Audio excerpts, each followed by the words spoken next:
Traders diary में स्वागत है आपका। नमस्कार, मैं हूं आपके साथ आशीष चतुर्वेदी। नमस्कार, मैं हूं वरुण दुबे। आज आशीष के साथ मैं ट्रेडर्स डायरी खेलने वाला हूं, जहां हम दोनों मिलकर आपको 20 दमदार ट्रेडिंग आइडियाज़ बताएंगे। लेकिन उसके पहले देख लेते हैं कि संकेत किस तरह के देखे जा रहे हैं। तो सबसे पहले तो यूएस मार्केट्स देख लेते हैं। वहाँ पर जिस तरह की भारी भरकम गिरावट देखने मिली है, खासकर डाउ में देखिए किस तरह के 1.1% के आसपास की गिरावट थी। नैस्डैक में करीब 1.5% के आसपास की गिरावट थी। तो यूएस के मार्केट से जो संकेत है वो काफ़ी हद तक ख़राब दिखाई दे रहे हैं। और इसी का इम्पैक्ट जो है आज सुबह सुबह आपको गिफ्ट निफ्टी में देखने मिल रहा है, जहाँ पे गिफ्ट निफ्टी जो है करीब 50 पॉइंट के आसपास की गिरावट दिखा रहा है। बॉन्ड यील्ड्स, यूएस मार्केट में बॉन्ड यील्ड्स देखिए किस तरह से बढ़ते हुए दिखाई दिए हैं, वो एक दिक्कत की बात है।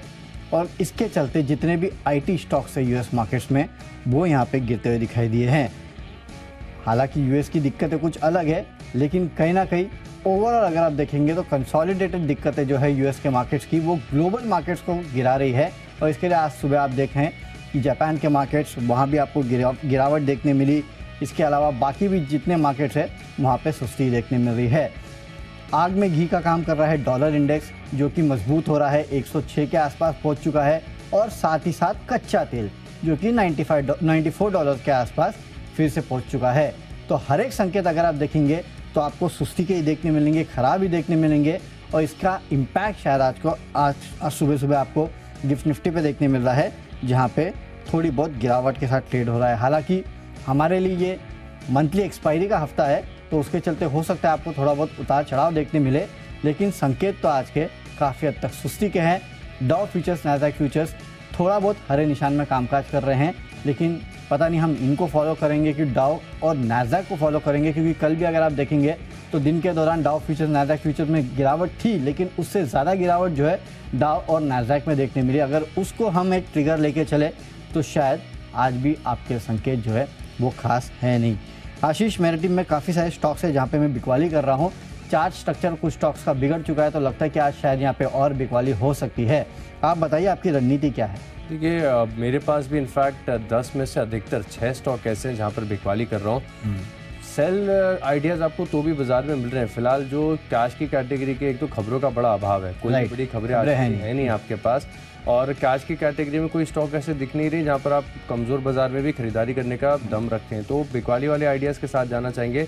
सेटअप तो जैसे कि आपने बताया कि थोड़ा कमज़ोर साइड पर ही देखने को मिला, तो मैं बिल्कुल सहमत हूँ उससे। 60 अंक नीचे आपको गिफ्ट निफ्टी नज़र आ रहा है। शुरुआत कर लेते हैं, वरुण मैं ही बता देता हूँ। पहले कैश की कैटेगरी का स्टॉक चुना है, खरीदारी वाला चुना है। बैंकिंग स्टॉक का एक रडार पर आया है, इक्विटास स्मॉल फाइनेंस बैंक। यहाँ पर अगर आप देखें तो टेक्निकल स्ट्रक्चर काफ़ी बढ़िया देखने को मिल रहा है। खास बात यह है कि 82 से लेकर 84 की रेंज में अगर आप देखें तो स्टॉक ने एक बेस बना लिया। और यहाँ से जिस प्रकार का टेक्निकल स्ट्रक्चर नज़र आ रहा है, मैं मान रहा हूँ तेज़ी देखने को मिल सकती है।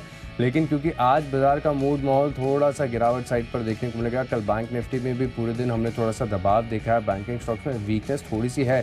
लेकिन चुनिंदा स्टॉक ऐसे हैं जो अपनी स्ट्रेंथ दिखा रहे थे। इक्विटास स्मॉल फाइनेंस बैंक लग रहा है चलने के लिए हो रहा है तैयार। निश्चित तौर पर बेस है तो आपके पास एक डिफाइंड स्टॉप लॉस भी है, लेकिन उतना बड़ा रिस्क नहीं लेंगे 82-84 का। यहाँ पर कैलकुलेटेड रिस्क है हमारे पास 86 रुपीज़ 90 पैसे के स्टॉप लॉस के साथ। 89 रुपीज़ के टारगेट के लिए आप इक्विटास स्मॉल फाइनेंस बैंक में करेंगे खरीदारी। तो चलिए, आपने एक छोटे बैंक के साथ शुरुआत की है, मैंने भी एक सरकारी कंपनी के साथ शुरुआत की है। लेकिन आशीष, कैश में तो खरीदारी करेंगे, बेच तो सकते ही नहीं है, तो मजबूरी का ये कहीं ना कहीं जो पिक है वो है बालमर लॉरी। यहाँ पे खरीदारी की सलाह दे रहा हूँ 160 के लेवल के लिए। 150 का स्टॉप लॉस रखना है। खबर आई है, हालांकि खबर कोई बहुत बड़ी नहीं है, लेकिन खबर एक ट्रिगर के तौर पे आप यहाँ पे ले सकते हैं और उसके चलते पोजीशन बना सकते हैं। AVI ऑयल इंडिया, इस कंपनी की जो एसोसिएट कंपनी है, उसकी ज़मीन बेचने के प्रस्ताव को मंजूरी मिली है। हरियाणा में स्थित ये ज़मीन है जिसको बेचने के प्रस्ताव को मंजूरी मिली है। और करीब करीब करार जो है 15 करोड़ के आसपास का होगा। तो एक छोटा करार है, कोई बहुत बड़ा करार नहीं है।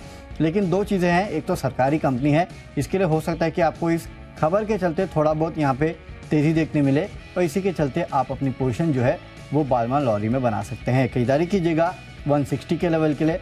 150 का स्टिक स्टॉप लॉस भी रखना है। चलते अगली कैटेगरी जो कि फ्यूचर्स की कैटेगरी। और फ्यूचर्स में MNM फाइनेंस, यहाँ पे आपको खरीदारी करना है 307 के लेवल के लिए। 293 का स्टॉप लॉस रखेगा। आजकल NBFC कंपनियाँ जो है वो फंड रेजिंग बहुत कर रही है, और इस कंपनी की भी 27 अक्टूबर को बोर्ड की बैठक है, जहाँ पे नतीजों के साथ साथ फंड जुटाने पे विचार करेंगी। और आपको याद होगा बजाज फाइनेंस ने जब घोषणा की थी कि वो फंड जुटाने वाले हैं, तब वो निफ्टी का टॉप गेनर था। 4-5% के आसपास की तेज़ी देखने मिली थी। तो यहाँ पे आपके लिए हालांकि M&M फाइनेंस में मुश्किल है कि 4-5% की आपको तेज़ी देखने मिले, लेकिन एक ट्रेडिंग की पोजीशन आप बना सकते हैं और केवल ट्रेडिंग के लिए से 360 के लेवल की खरीदारी कीजिएगा। 293 का आपको रखना है स्टॉप लॉस। तो M&M फाइनेंस मेरे तरफ से है जहाँ पे आपको खरीदारी करना है। देखिए फ्यूचर्स के माध्यम से बिकवाली कर रहा हूँ। MFSL इसके अक्टूबर के फ्यूचर्स में आपको करनी चाहिए बिकवाली। यहाँ पर अगर आप देखें तो सितंबर फ्यूचर्स क्योंकि अब एक्सपायरी अभी एक दिन बाद ही है, तो मार्जिन रिक्वायरमेंट फ्यूचर्स में बढ़ जाएगी। ऑप्शन में भी देखिए काफ़ी सारे जो डिस्काउंट ब्रोकर्स हैं इसे डिसेबल कर देंगे। तो जो भी आइडियाज़ मैं आपको बता रहा हूँ अक्टूबर फ्यूचर्स के लिए हैं, यहाँ पर मैं मान रहा हूँ कि आपको एक 20 अंकों का क्रैक देखने को मिल सकता है। फिलहाल जिस प्रकार का टेक्निकल स्ट्रक्चर है, डेली चार्ट्स पर अगर आप देखेंगे तो आपको एक राउंडिंग टॉप फॉर्मेशन नजर आएगा। राउंडिंग बॉटम की चर्चा काफ़ी दौरान चैनल पर होती है, यहाँ पर आप समझ सकते हैं कि बुलिश है। और इसकी अगर आप मिरर इमेज देखें तो राउंडिंग टॉप है जो कि बेरिशनेस दिखाता है, बताता है कि ऊपरी का जो मूव है अब एग्जॉस्टेड है और स्टॉक यहाँ से ऊपर चल नहीं पाएगा, लेकिन निश्चित स्तरों पर ब्रेकडाउन होने की पूरी संभावना है। तो यहाँ पर बिकवाली करके चल सकते हैं 900 के टारगेट के लिए और 920 रुपये का आपको लगाना है स्टॉप लॉस। और बढ़ते हमारी अगली कैटेगरी की ओर जो कि है ऑप्शंस की। तो ऑप्शंस के माध्यम से अगर आप देखें तो गुजरात गैस ये स्टॉक में रडार पर आया, जहां पर मैं देख रहा हूं कि काफ़ी ज़्यादा इनहेरेंट वीकनेस आपको नजर आ रही है। इनफैक्ट जिस प्रकार का टेक्निकल स्ट्रक्चर है बहुत वीक है। जितने भी 10 स्टॉक है मेरी लिस्ट में, इनमें से अगर कोई बढ़िया परफेक्ट पैटर्न और टेक्निकल स्ट्रक्चर किसी का है तो गुजरात गैस का है। शॉर्ट साइड पर जहां पर आप देख सकते हैं कि अगस्त 2022 के जो लोज हैं इसे क्रैक करके ब्रेकडाउन इसने वीकली चार्ट्स पर ऑलरेडी दे दिया। आज बाजार का मूड मॉल भी थोड़ा सा कमजोर साइड पर लग रहा है, तो यहाँ पर मैं मान रहा हूँ कि आपको अच्छी खासी गिरावट देखने को मिल सकती है। तो ऑप्शंस के माध्यम से अपने गेंस को और एम्पलीफाई करेंगे। 430 की जो पुट ऑप्शन है यहाँ पर खरीदारी करनी है। मैं मान रहा हूँ कि 15 तक एक कंजर्वेटिव बेसिस पर टारगेट देखने को मिल सकते हैं, लेकिन अगर आप चाहें तो फ्यूचर्स में भी स्टॉक को विकल्प के तौर पर इस्तेमाल कर सकते हैं। स्टॉप लॉस 7 रुपये का लगाना है। गिरावट आपको देखने को मिलेगी। बिकवाली करे ना करे चार्ट एक बार जरूर देखिएगा। चलिए, तो यहाँ पे चार्ट आपको एक बार ज़रूर देखना है। यहाँ पे गुजरात गैस जो है वहाँ पे आपको गिरावट देखने मिल सकती है। बिकवाली करके चलना है आपको इस स्टॉक में। चलिए, मेरे तरफ से अब विप्रो, यहाँ पे आपको बिकवाली करना है। पुट ऑप्शन जो है वो आपको ख़रीदना है। करीब 415 के आसपास का पुट ऑप्शन जो है वो आप यहाँ पे खरीद के चलेगा। इन द मनी है। 6 रुपये के आसपास के लक्ष्य देखने मिलेंगे। 3 रुपये का आप स्टॉप लॉस रखेगा और इसी सीरीज़ का ये पुट ऑप्शन है, क्योंकि अगले सीरीज़ का थोड़ा महंगा है। अब जो IT स्टॉक्स है वहाँ पे आपको बिकवाली इसके लिए देखने मिल सकती है, क्योंकि विप्रो का जो ADR है उसमें करीब 1.6% के आसपास की गिरावट देखने मिली। कल बॉन्ड यील्ड जो है US में वो बढ़ी थी और साथ ही साथ US के मार्केट्स में जिस तरह गिरावट देखने मिली उसका इम्पैक्ट जो है वो थोड़ा बहुत आपको यहाँ पे IT काउंटर्स में देखने मिल सकता है। हालांकि मॉर्गन स्टैनली की एक रिपोर्ट आई है जहाँ पे काफ़ी सारे IT स्टॉक जो है उनके टारगेट बढ़ाए गए हैं। विप्रो के भी बढ़ाए गए हैं, लेकिन अभी भी करंट मार्केट प्राइस के नीचे है, तो इस स्टॉक को लेके कोई भी बुलिश नहीं है। मुझे लगता है कि IT स्टॉक्स में अगर गिरावट आई या फिर स्टेबल भी रहे तो भी विप्रो का काउंटर जो है उसमें थोड़ी बहुत गिरावट आपको देखने मिल सकती है। इसके लिए स्टॉक में पुट ऑप्शन खरीदना है 415 रुपये का। 6 रुपये के लक्ष्य के लिए 3 रुपये का रखेगा स्टिक स्टॉप लॉस। हमारी अगली कैटेगरी की ओर जो कि टेक्नोपिक। वरुण बताइए। SBI लाइफ, यहाँ पे बिकवाली का कॉल है। टारगेट है 1250 1305 के आसपास का आपको स्टॉप लॉस रखना है। चार्ट्स काफ़ी वीक है, पिछले कुछ दिनों में अगर आप देखेंगे तो लगातार इस स्टॉक में बिकवाली हो रही है और इनफैक्ट जितनी भी इंश्योरेंस कंपनीज है वो थोड़ा बहुत दबाव में है। तो मुझे लगता है कि यहाँ पे आज अगर मार्केट का मूड माहौल ख़राब रहता है तो आपको फर्दर बिकवाली देखने मिल सकती है। इसके लिए SBI लाइफ में बिकवाली कीजिएगा। 1250 के लेवल के लिए 1305 का रखना है स्टॉप लॉस। आशीष, आप बताइए आपका टेक्निकल पे। अच्छा, पहले तो मुझे कन्विक्शन आ गया कि MFSL मैंने शॉर्ट पोजीशन मैं वही कहने वाला था। वीकनेस है तो बढ़िया यहाँ पर फोकस करके चल सकते हैं। टेक्निकली भी देखिए जो स्टॉक मुझे पसंद आ रहा है जहाँ पर आप शॉर्ट पोजीशंस बनाकर चल सकते हैं वो है बाटा। हफ्ते के दौरान भी मैंने आपको बताया था यहाँ पर वीकनेस है, गिरावट लगातार देखने को मिल रही है। इनफैक्ट बाजार की तेज़ी में भी स्टॉक बिल्कुल रिटर्न बना के दे ही नहीं रहा है, तो यहाँ पर आपको बिकवाली करनी चाहिए। टारगेट है मेरे पास 1590 रुपये के और स्टॉप लॉस आपको लगाना है 1620 रुपये का। गिरावट यहाँ पर देखने को मिल सकती है और पिछले 5 हफ्तों से, जैसे कि मैंने बताया कि लगातार गिरावट है यहाँ पर। पिछले 5 हफ्तों की कैंडल लगातार आप देखें तो हर बार लोअर लोज यहाँ पर देखने को मिले हैं।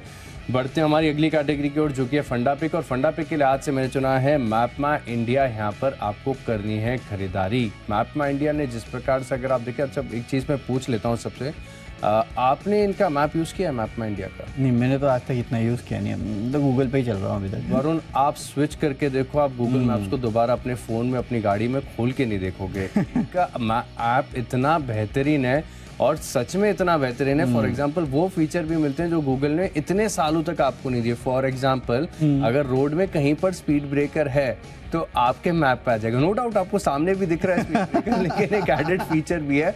और अगर स्पीड कैमरास हैं जहाँ पर आपको पार करने के बाद, जैसे मुंबई में 2000 रुपए की पेनल्टी लग ये बहुत जरूरी है। वो आपको दूर से दिख जाएगा कि यहाँ पर अच्छा स्पीड कैम आने वाला है, तो आपको रुक जाइए। एंड एक और खास बात ये भी कि काफ़ी जैसे गूगल मैप्स में री रूटिंग की बड़ी दिक्कत होती है। अगर आप कोई दूसरे शहर में, नए शहर में, तो री रूटिंग करके इतना घुमा देगा कि आप फ्रस्ट्रेटेड हो जाएंगे, पहुंच ही नहीं पाओगे। लेकिन यहाँ पर अगर आप देखें ना तो इनका मैप का फीचर काफ़ी बढ़िया है। आप देखें कि आपको अगर फ्लाईओवर भी लेना है ना तो अलग से आपको दिखा देगा। सर्कल से अगर आपको थर्ड एग्जिट लेना है तो उसकी एकदम पिक्चर परफेक्ट आपके सामने आएगी। ओके। जो लोग नेविगेशन में थोड़ी सी दिक्कतें होती है नए शहर में, उनके लिए मैप माई इंडिया का एप्लीकेशन डाउनलोड एक बार करके जरूर देखना चाहिए। बहुत टफ कंपटीशन दे रहा है, स्टॉक में भी बड़ा रिबाउंड देखने को मिला है, तेजी से यहाँ पर पिकअप है। मैं मान रहा हूँ कि यहाँ पर आपको तेजी देखने को मिल सकती है और टारगेट आपको रखना है 1870 रुपये के और 1740 रुपये का जो है स्टॉप लॉस लाकर फिलहाल पोजीशन लेनी है। लेकिन बड़ा टक्कर दे रहा है गूगल जैसे जायंट को, अगर कोई टक्कर दे रहा है तो इनके लिए काफ़ी बड़ा गेम हो सकता है, यहाँ पर नजर रखेंगे। आशीष, ये इन्वेस्टमेंट पिच था कि सेल्स पिच था? आई मीन जिस तरह से फीचर आपने बताया मैप में इंडिया के, आई मीन बेहतरीन है। और अब तो मैं भी सोचा कि शायद गूगल से एक बार शिफ्ट करके देख ही लूं। मैं बताता हूँ, मैं ना संक्षेप में बताता हूँ। मैं कुछ समय पहले उदयपुर गया हुआ था। और उदयपुर की पुरानी जो गलियां, ओल्ड सिटी है ना, वो बहुत ही कंजेस्टेड और जैसे हर ओल्ड सिटी होती है वैसी है। एंड गूगल मैप्स ने मुझे इतना परेशान किया कि जहाँ मैं लेफ्ट ले रहा हूँ वहाँ पर बैरिकेटिंग है, नो एंट्री है। और मैं बहुत परेशान हो गया था वहाँ पर ड्राइव करते हुए। तो फिर बाद में अब जब मैंने इसका मैप यूज किया, मैप में इंडिया का, तो मुझे रिग्रेट हुआ कि वहाँ पर मैंने इसे डाउनलोड करके क्यों नहीं यूज किया। बहुत बेहतरीन फीचर्स है इसके। चलिए, तो स्टॉक तो लेना ही लेना है, लेकिन प्रोडक्ट मेरे ख्याल से ज़्यादा इंटरेस्टिंग है। तो गूगल से शिफ्ट करके पहले मैप में इंडिया का प्रोडक्ट यूज़ करेंगे और उसके बाद स्टॉक तो ज़रूर लेंगे ही। चलिए, मेरे तरफ से जो फंडा पिक है वो है कोलगेट का। इसका प्रोडक्ट भी आप सभी यूज़ करते हैं, लेकिन स्टॉक में अगर आप देखेंगे तो अच्छी खासी तेज़ी देखने मिली है। कल के ट्रेडिंग सेशन में करीब 4% के आसपास के गेंस थे, तो मुझे लगता है ये गेंस आज आपको फर्दर देखने मिल सकते हैं। वैसे भी मार्केट थोड़ा गिराव हो सकता है, अगर गिरावट आई तो FMCG स्टॉक जो है उनमें आपको अच्छी खासी तेज़ी देखने मिल सकती है। 2135 के लेवल की खरीदारी कीजिएगा, 2045 का आपको स्टॉप लॉस भी रखना है। अब चलते हैं अगली कैटेगरी, जो कि है निवेश की कैटेगरी। और निवेश करके चलना है होम फर्स्ट फाइनेंस में। करीब 1000 रुपये के आसपास के लेवल आपको स्टॉक 6 महीने में दिखा सकता है। देखिए, फंडामेंटल्स तो स्टॉक के काफ़ी अच्छे हैं और अफोर्डेबल हाउसिंग सेगमेंट को ये केटर करता है, जहाँ पे काफ़ी अच्छी ग्रोथ की संभावना है। काफ़ी सारे ब्रोकरेज हाउसेस की रिपोर्ट भी आई है जो कि इस पूरे सेक्टर में 25 से 30% के आसपास की ग्रोथ जो है उसका अनुमान लगा रहे हैं। मेरे ख्याल से इस पूरे स्पेस पे आप नज़र रखिएगा। होम फर्स्ट फाइनेंस एक अच्छा स्टॉक है फंडामेंटली, यहाँ पे आप खरीदारी करके चलेगा। ब्रोकरेज हाउस के टारगेट तो 1100 के ऊपर के हैं। इनफैक्ट सेंट्रम की एक रिपोर्ट आई है जो करीब 1100 के आसपास के टारगेट दे रहे हैं। मैंने फिर भी कंजर्वेटिव एक लक्ष्य रखा है, 1000 रुपये के आसपास के लक्ष्य के लिए खरीदारी कीजिएगा। अगले 6 महीने में लेवल जो है आपको ये स्टॉक दिखा सकता है। अगले 6 महीने में बढ़िया लेवल्स यहाँ पर आपको होम फर्स्ट में देखने को मिल सकते हैं। निवेश के लिए आज से स्टॉक मैंने चुना है डीमार्ट, जहाँ पर करेक्शन आपको ऊपरी तरफ से ऑलरेडी देखने को मिल रहा है। थोड़े दिन पहले मैंने आपको एक UBS की रिपोर्ट बताई थी, जहाँ पर आपको बताया था कि SSSG ग्रोथ और प्रति स्क्वायर फीट जो आय आती है यहाँ पर काफ़ी बढ़िया रिकवरी का ट्रेंड देखने को मिला है। और भारत में अगर आप देखें तो इनके स्केल के जो कॉम्पिटिटर्स हैं बहुत कम है। हालांकि जायंट है, रिलायंस रिटेल भी है, लेकिन इनके आने के बाद भी जो मार्केट शेयर है इसमें बिल्कुल भी गिरावट देखने को नहीं मिली। आय में दबाव देखने को मिला। एक कंसर्न थी कि रिलायंस रिटेल जिस प्रकार से लगातार बड़े एक्सपांशन कर रहा है, इनके बिजनेस मॉडल को थोड़ा सा थ्रेट है, लेकिन बिल्कुल भी ऐसा आंकड़ों में देखने को नहीं मिला। तो डीमार्ट अनडिस्प्यूटेड है और लीडर के साथ जाना चाहिए। 4400 रुपये के टारगेट है। करीब 1 साल का समय आपको इस स्टॉक को देना होगा। अब बात करते खबरों की, तो खबरों का बहुत बड़ा अभाव था, लेकिन लकीली मेरे हाथ लगी एक खबर वेदांता की, जहां पर अगर आप देखें तो इनकी जो रेटिंग है, कॉर्पोरेट फैमिली रेटिंग, इसको जो मूडीज़ ने डाउनग्रेड किया है, स्टॉक लगातार अंडर परफॉर्म कर रहा है। इनफैक्ट आप पिछले 3 से 4 हफ्तों में आप देखेंगे जहां पर मेटल स्टॉक्स में रिबाउंड आया, स्टॉक्स ने थोड़ा सा चलने को ट्राई किया। स्टील स्टॉक्स हो, कॉपर हो, एल्युमिनियम हो, सब में थोड़ा सा स्पॉट आया, करेक्शन आया, चलता रहता है। लेकिन ये स्टॉक बिल्कुल भी परफॉर्म करने के लिए तैयार ही नहीं है। वीकनेस यहाँ पर काफ़ी ज़्यादा देखने को मिल रही है और जो रेटिंग का डाउनग्रेड आया ये भी अब फिलहाल इम्पैक्ट करेगा। तो आप बिकवाली करेंगे 216 के टारगेट के लिए और 230 रुपये का आपको लगाना होगा स्टॉप लॉस। चलिए, तो आशीष के हाथ एक खबर लगी, लेकिन जो आज की सबसे बड़ी खबर थी वही लगी, और वेदांता पे मूडीज़ का डाउनग्रेड। मेरे हाथ भी एक खबर लगी है हेल्थ केयर ग्लोबल को लेके। 353 के लेवल की खरीदारी कीजिएगा, 338 के आसपास का स्टॉप लॉस रखना है। काफ़ी सारी रिपोर्ट्स ये सजेस्ट कर रही है कि सीवीसी कैपिटल पार्टनर जो है इस कंपनी में अपना जो 60% के आसपास का हिस्सा है उसको बेचने की योजना बना रहे हैं, और अगर सही दाम मिला तो 20 से 50% पे प्रीमियम पे भी ये बेचने के लिए सोच सकते हैं। हालांकि अभी तलाश इन्होंने शुरू की है, कब बेचेंगे भगवान जाने, लेकिन खबर है इसके लिए हो सकता है कि थोड़ी बहुत तेज़ी आपको स्टॉक में देखने मिले। 353 के लेवल की खरीदारी करना है, 338 का रखेगा स्टॉप लॉस। बढ़ते हैं माई चॉइस की तरफ, और यहाँ पर पहला स्टॉक है इसमें सिटी यूनियन बैंक। और जैसे कि हम कुछ अंडर परफॉर्मिंग स्टॉक्स की चर्चा कर रहे हैं जहाँ पर वीकनेस काफ़ी ज़्यादा है, बैंकिंग स्टॉक्स में भी अगर आप देखें तो रैली और तेज़ी आपको देखने को मिली, लेकिन ये स्टॉक चलने के लिए तैयार ही नहीं हो रहा है। यहाँ पर आपको बिकवाली करनी चाहिए 125 रुपये के टारगेट के लिए, स्टॉप लॉस लगा लीजिए 130 रुपये का। अगला स्टॉक है लिस्ट में बिरला सॉफ्ट, यहाँ पर आपको शॉर्ट पोजीशन लेनी है। जिस प्रकार से नास्डैक में गिरावट आपको देखने को मिल रही है, थोड़े से कुछ आईटी स्टॉक्स ऐसे जिनमें करेक्शन आ रहा है, तो आपको वरुण ने बताया बिरला सॉफ्ट मेरी सूची में 475 रुपये का टारगेट है, 490 रुपये होगा आपका स्टॉप लॉस, यहाँ पर भी आपको शॉर्ट पोजीशन लेनी है। और आखिरी स्टॉक है लिस्ट में थोड़ा सा ट्रिकी है, पेशेंस देना होगा। अगर आप इंट्राडे की सोच रहे हो तो बिल्कुल भूल से भी स्टॉक को ना खरीदे। स्टॉक का नाम है नायका, जहां पर अगर आप देखें तो टेक्निकल स्ट्रक्चर के साथ जाना चाहूँगा। डेली चार्ट पर अगर आप देखें तो अभी भी कंफर्मेशन पूरी तरीके से आया नहीं है, ब्रेकआउट नहीं हुआ है, लेकिन स्ट्रक्चर हमें इनवर्स हेड एंड शोल्डर का मिल चुका है, जो कि एक बुलिश स्ट्रक्चर है। अभी जब वो कनाडा पेंशन फंड की थोड़ी सी बिकवाली के लोगों को डर लगा था, अफवाहें उड़ी थी, तो उसकी वजह से स्टॉक में करेक्शन आ गया, लेकिन दोबारा रिबाउंड है। कल 2% की तेजी के साथ बंद हुआ है। 154 के अच्छे खासे टारगेट है, पेशेंस के साथ होल्ड करें 140 के स्टॉप लॉस के साथ। चलिए, मेरे तरफ से माई चॉइस में दो खरीदारी एक बिकवाली की कॉल है। सबसे पहले खरीदारी करना है एस्ट्रल लिमिटेड में 1980 के लेवल के लिए 1900 का रखेगा स्टॉप लॉस। चार्ट मजबूत है, रिवर्सल देखने मिल रहा है लगातार गिरावट के बाद, और स्टॉक का वैसे भी एक ट्रेडिंग पैटर्न है। 1800 के आसपास जब जाता है तो वहाँ से फिर से रिवर्स होता है, 2000 के ऊपर जाता है, वहाँ से फिर गिरता है और 1800 के आसपास आ जाता है। यही इसकी ट्रेडिंग रेंज है।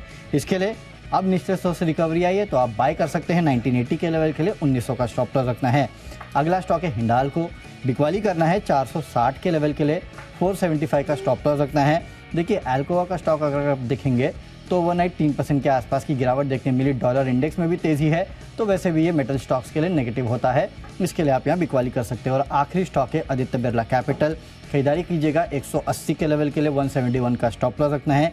जेफरीज ने यहाँ पे रिपोर्ट निकाली है, इनिशिएट किया है कवरेज, 215 का लक्ष्य दिया है, इसके चलते आज यहाँ पे भरपूर तेजी हो सकती है। तो चलिए, जो 20 स्टॉक्स हैं इनकी फोकस लिस्ट हो गई है तैयार। और अगर आपने कोई भी स्टॉक या कोई भी लेवल मिस कर दिया है तो पहले जल्दी से देखिए रिकैप। कैश का स्टॉक लिस्ट में इक्विटास स्मॉल फाइनेंस बैंक, एमएफएसएल के फ्यूचर्स में कर लेंगे शॉर्ट पोजीशन, और ऑप्शन के माध्यम से गुजरात गैस 430 रुपये की पुट ऑप्शन खरीदेंगे। टेक्निकली कमजोर नजर आ रहा है बाटा इंडिया, और फंडामेंटली मैपमा इंडिया यहाँ पर करेंगे खरीदारी। गूगल मैप्स को कड़ी टक्कर दे रहा है, 1870 रुपये का टारगेट है।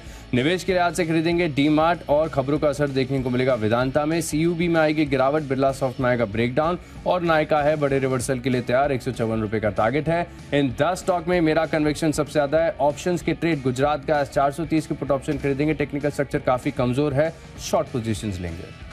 कैश में बालमर लॉरी में खरीदारी कर सकते हैं, खबरों के चलते 160 का लेवल देखने मिल सकता है। फ्यूचर्स में एमएनएम फाइनेंस में आपको खरीदारी करना है। 27 अक्टूबर को बोर्ड की बैठक है, जहाँ पे नतीजों के साथ साथ फंड जुटाने पे विचार करेंगे, उसका असर देखने मिल सकता है। ऑप्शंस में 415 का पुट ऑप्शन आपको खरीदना है विप्रो का, यहाँ पे आईटी काउंटर्स में दबाव रह सकता है। टेक्निकली एसबीआई लाइफ कमजोर लगता है, बिकवाली कीजिएगा। फंडामेंटली कोलगेट में आपको खरीदारी करना है, कल की तेज़ी आज भी जारी रह सकती है। 2135 के लेवल की खरीदारी कीजिएगा। निवेश करना है होम फर्स्ट फाइनेंस में, अगले 6 महीनों में 1000 के लेवल देखने मिलेंगे। खबरें हेल्थ केयर ग्लोबल में है।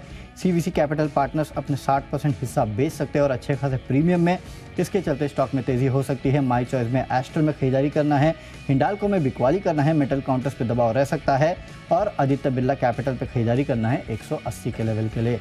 और आज का मेरा बेस्ट पिक है आदित्य बिरला कैपिटल, खरीदारी करके चलेगा स्टॉक में 180 के लेवल के लिए। जेफरीज की एक रिपोर्ट आई है और यहाँ पे इन्होंने कवरेज शुरू किया है 215 के लक्ष्य के साथ, उसके चलते आदित्य बिरला कैपिटल में आज हो सकती है तेजी।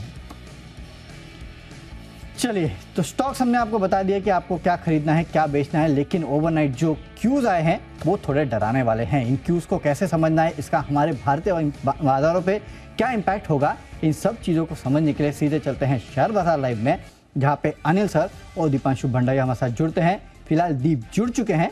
गुड मॉर्निंग दीप। मॉर्निंग वरुण, मॉर्निंग आशीष। मूड माहौल तो बिल्कुल अच्छा नहीं दिख रहा है। हमारे लिए मिडवीक सेशन है, एक्सपायरी से एक दिन पहले अब तक तो हमारे बाजार संभले हुए थे कमजोर ग्लोबल क्यूज में, बट कल की बड़ी गिरावट के बाद क्या हमारा भी बड़ा रिएक्शन आ सकता है? कैसे रहेंगे बाजार का मूड और आपको क्या करना है आज के ट्रेड में?